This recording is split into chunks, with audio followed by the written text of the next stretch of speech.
एक कहावत है हम लोग के यहाँ गांव में, और लोग कहते हैं कि बेटा मांगे गेली या पति गंवा के आई। तो यही स्थिति हो गई है। ये जो स्थानांतरण हुआ है, 26,600 लोगों का स्थानांतरण करते हुए कल विद्यालय अलॉट किया गया। और ये प्रथम चरण में जो ये विद्यालय अलॉटमेंट का काम हुआ है, यह उन लोगों का स्कूल अलॉट किया गया है जिन लोगों ने दिव्यांगता के आधार पर, असाध्य रोग के आधार पर, विधवा होने के आधार पर, पति के पदस्थापन के आधार पर और इस प्रकार के जो भी क्रिटिकल सिचुएशन को फेस कर रहे हैं, ऐसे लोगों के स्थानांतरण की सूची जारी है। ऐसे लोगों के आवेदन के आधार पर हुआ। अब ये विडंबना है कि इन्होंने स्थानांतरण किया, स्कूल अलॉट किया और उसमें जो शिक्षक जिस विद्यालय में आवंटन मांगा ही नहीं था, जिसने विद्यालय का विकल्प चुना ही नहीं था, जिस प्रखंड का विकल्प चुना नहीं था, वहां पर इसको भेज दिया गया। अब पहले से कोई 10 किलोमीटर की दूरी पर था। अब उसने कहा कि हमारे पति के पदस्थापन के आधार पर अमुक जगह कर दीजिए, तो अपना 10 विद्यालय दिया चुन करके। अब इन्होंने उसको क्या किया, 80 किलोमीटर दूर भेज दिया। अब ये कहेंगे कि गृह जिला का अलॉटमेंट हो गया। यह गृह जिला का एक ही काम इनका है, ये यही कह सकते हैं कि गृह जिला हमने दे दिया है। तो अधिकांश लोग तो गृह जिला में ही थे। कुछ ऐसे लोग थे जो अपने गृह जिला से दूर थे, तो उनको गृह जिला मिल गया होगा, ये ठीक है। तो ये गृह जिला हुआ कि ग्रह जिला हो गया, उसके लिए तो सब पागल हो जाएगा टीचर, और हर दिन एक्सीडेंट करके मरेगा। एसीएस साहब क्या कर दिए हमको तो समझ में नहीं आ रहा। मैंने अभी एसीएस साहब को फोन किया है, मैंने उनको कॉल किया, रिंग हुआ है, लेकिन उनसे मेरी बात नहीं हो पाई है, कहीं व्यस्त होंगे। लिखित रूप से मैं तुरंत भेज रहा हूं, आपत्ति में दर्ज करा रहा हूं। और कल बिहार के सभी जिला मुख्यालयों पर धरना प्रदर्शन होगा और उसमें इस मांग को प्रमुखता से रखा जाएगा। यह तो बड़ा अजीब हो गया। पहले कोई शिक्षक 10 किलोमीटर की दूरी पर था, उसको आप 80 किलोमीटर दूर भेज दिए। कोई पहले अपने घर के पास था, तो उसको और आप दूर भेज दिए। और सबसे विडंबना इस बात की है कि इन्होंने उसमें कह दिया है कि 30 तारीख तक आपको योगदान कर लेना है। योगदान करेंगे स्वतः विनिमित हो जाएंगे। पूर्व से इन्होंने जो एक गाइडलाइन जारी किया हुआ है, उस गाइडलाइन में इन्होंने कहा कि अगर किसी का स्थानांतरण मन मुताबिक नहीं हो, इच्छित नहीं हो, तो ऐसी स्थिति में वह लिखित रूप से कोई विभाग को शिकायत भी नहीं कर सकते हैं। जब स्थानांतरण हो जाएगा और ये योगदान कर लेंगे, उसके बाद तब ये जिला स्थापना समिति और डीओ के सामने में अपनी शिकायत रखेंगे। तो समस्या हो जाएंगे। तो जब पहले ही जब योगदान कर लेगा तो क्या करेंगे? जब ले दवा के दाम पूछे तब तक पूछते आंखें गायब। क्या फायदा होगा इससे? और जब तक इस मामले का निपटारा होगा जितना जिला में बैठा हुआ ये शिक्षा विभाग का बन कीटाणु सब है, ये तो सब मास्टर के नोच के खा जाएगा। शिक्षक को ये जब उन लोगों के हाथ में बागडोर है, तो बाद में क्या होगा, तो सब नोच लेगा सब, और उसमें मारा मारी चलेगी। तो जब विकल्प अगर आप नहीं दे सकते थे, तो उसको आप एटीट्यूड छोड़ देते। जहां मांगा, अब हमको मन था कि भाई हमको ये चीज चाहिए, वो चीज आप हमको नहीं दे सकते, तो दूसरा चीज हमको दे दीजिएगा। आप नहीं दे सकते हैं तो आप सीधे मना कर देते। शिक्षक लेकिन काफी परेशान है, काफी परेशान है कि मत कहिए। सारे लोग तो शिक्षिकाएं जितनी हैं वो इतनी परेशान हैं। सबसे ज्यादा समस्या तो दिव्यांगों के साथ है। ऐसे ऐसे दिव्यांग शिक्षक हैं, मुझे फोन कर रहे हैं, और वो पहले 10 किलोमीटर दूरी पर थे, अब 80 किलोमीटर दूर हो गए। ये तो अजीब बात है। हम मांगे, आप वो देने में सक्षम नहीं थे।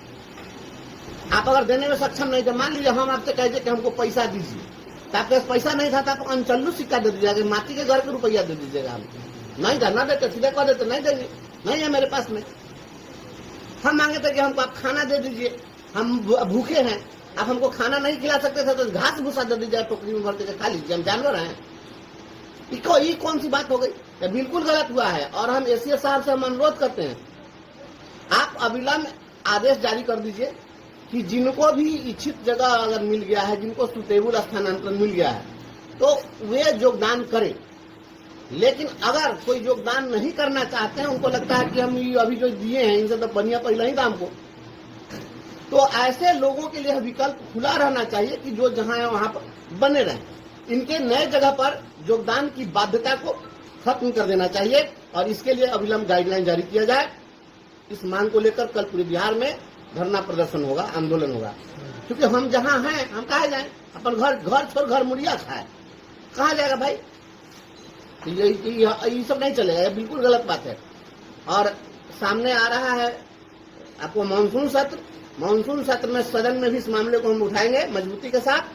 सड़क पर भी लड़ेंगे शिक्षकों के लिए, सदन में भी लड़ेंगे, सड़क से सदन तक संघर्ष होगा। और हाँ, एसीएस साहब, अगर आपने अविलंब इस बाध्यता को, योगदान की बाध्यता को आपने अगर शिथिल नहीं किया तो इस सबसे बड़ी किरकिरी शिक्षा विभाग की होने जा रही है। क्योंकि आज आप 26,600 कुछ शिक्षकों का आपने अभी विद्यालय आवंटन किया है और आज ये 90,000 के लोग ये करने जा रहे हैं।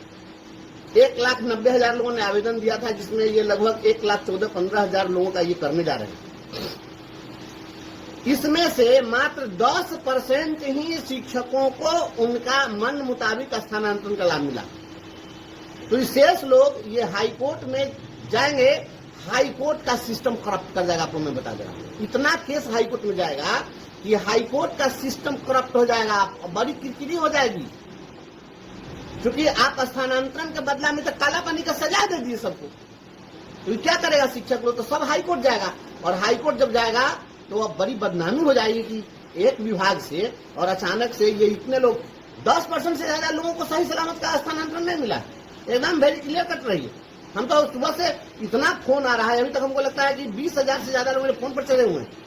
लगातार फोन आ रहा है, लगातार घंटी बज रही है।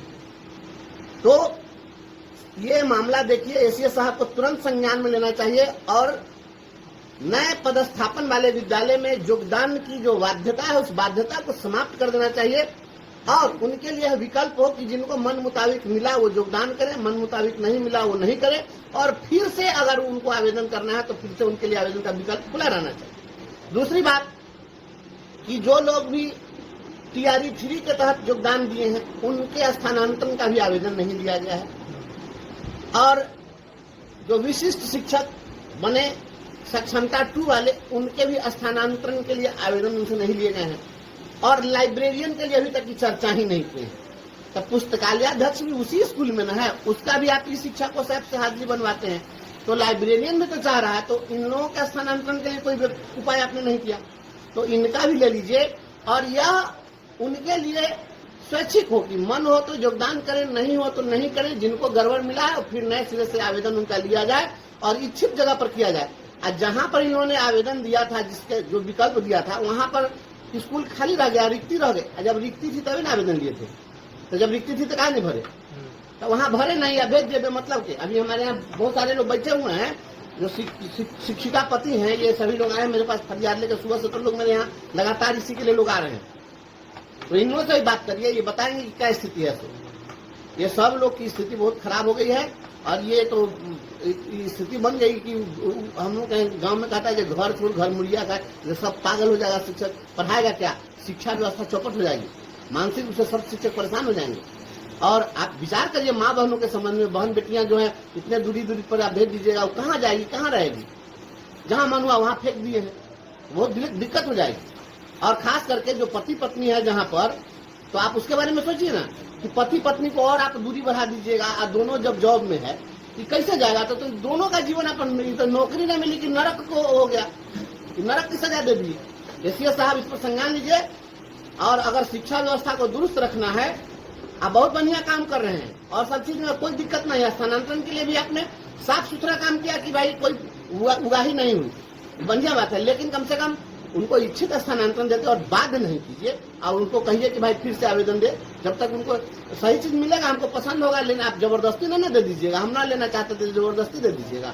स्वैच्छिक हो और मन मुताबिक जगह पर पोस्टिंग हो, लोगों को सहूलियत के लिए, आप लोगों के जीवन को आसान करने के लिए स्थानांतरण कर रहे थे, उलझाने के लिए नहीं कर रहे थे। इसलिए इस पर तुरंत अविलंब इस पर जो आदेश जारी होना चाहिए।